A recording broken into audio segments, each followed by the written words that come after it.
Nifty open झाले 24,812. हाय गेले होते 24,863. तर सध्या रेडमध्ये आहे निफ्टी, ग्रीनमधून रेडमध्ये.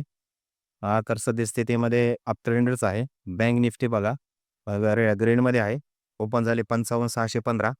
हाईट्स गेलेला आहे 55,776. सध्यासुद्धा निफ्टी 204 वर प्लस पॉईंट आहे, ग्रीनमध्ये आहे आणि थोडी निफ्टीला सपोर्ट करत आहे बँक निफ्टी. तर आपण पाहूया, कालचा एक मी स्टॉक दिला होता वेलकॉप, तर 4% आज वाढलेला आहे तो स्टॉक. 928 टार्गेट दिलं होतं, ते टार्गेट आज डन झालेलं आहे. तर आज आपण एक स्टॉक पाहूया 3-4. PNB ब्रेकआउट आहे 104 वरती गेलेला आहे.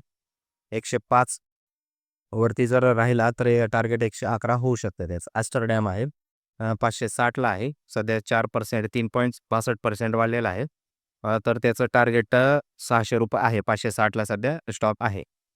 तिसरा आहे बिर्ला मनी 186 आहे, टार्गेट 224.59 आहे, म्हणजे 225. आणि चौथा आहे NBCC 125 आहे सध्या. डब्ल्यू फॉर्मॅट बनलेला आहे. त्याचा जर ब्रेकआउट वर लक्ष द्या. टार्गेट तुम्ही काढा. टार्गेट जबरदस्त होऊ शकतं NBCCचं, कारण डब्ल्यू फॉर्मॅट आहे. डब्ल्यूचा फॉर्मॅट जो ब्रेकआउट दिला तर टार्गेट जास्त प्रमाणात डन होऊ शकतं. तर अशाप्रमाणे स्टॉक आहेत आजचे, पाहू शकता तुम्ही. थँक्यू.